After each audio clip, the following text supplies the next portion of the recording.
Voici les derniers instants d'un homme étouffé par la culpabilité. Son acte, que nous n'apprendrons que plus tard, est lié à une main et à une femme. L'homme, dont nous racontons les ultimes moments, entra précipitamment par la petite porte.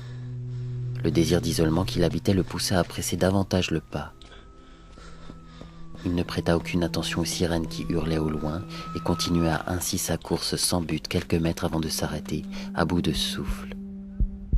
Pour reprendre haleine, il ferma les yeux.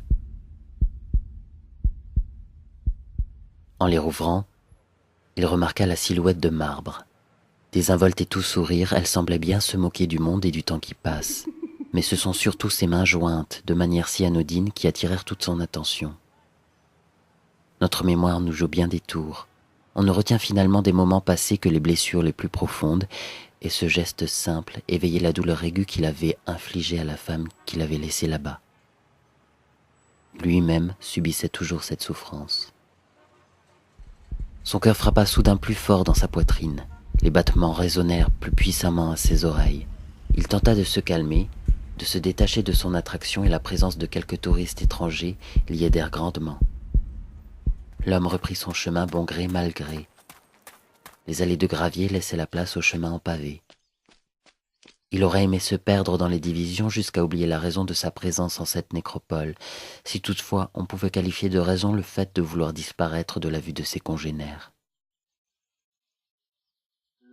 Sur sa route, il croisa la haute allure d'une dame blanche qui l'impressionna beaucoup.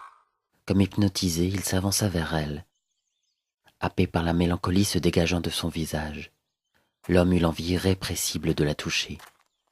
Il s'approcha encore et avec douceur posa sa main sur la sienne. Le contact rugueux de la pierre lui rappela subitement qu'il s'agissait d'une sculpture, fait qu'il avait fini par oublier. À travers elle, il voyageait.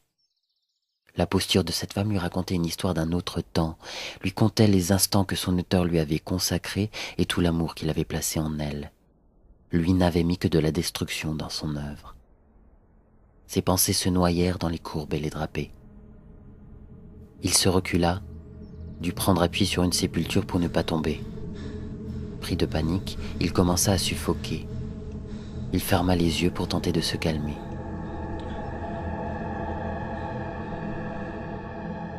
Sans grand succès, il les rouvrit rapidement et s'échappa. Aux grands axes, il préféra les contre-allées. À la pierre, il préféra la terre.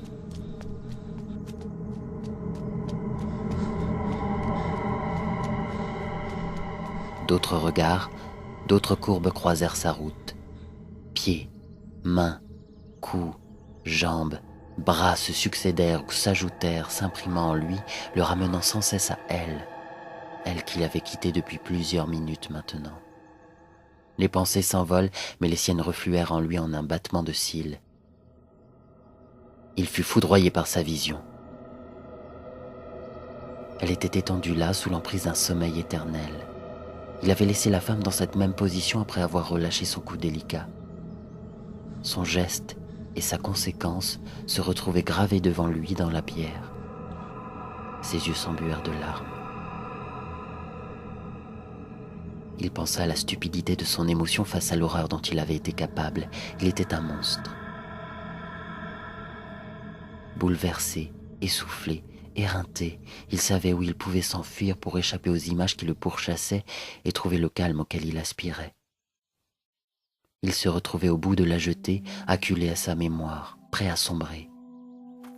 Sa course reprit plus acharnée.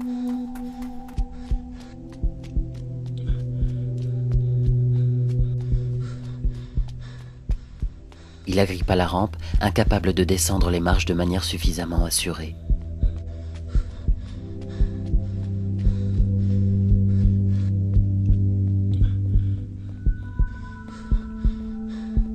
Hanté par son propre acte, harcelé par les représentations des femmes qu'il avait croisées, il ne fit pas attention. Il glissa. Pendant qu'il basculait par-dessus la balustrade, il se répétait sans cesse que tout cela n'avait été qu'un accident. Alors que ses propres yeux se fermaient, ce qu'il pensait avoir détruit se réouvrait à quelques centaines de mètres de là.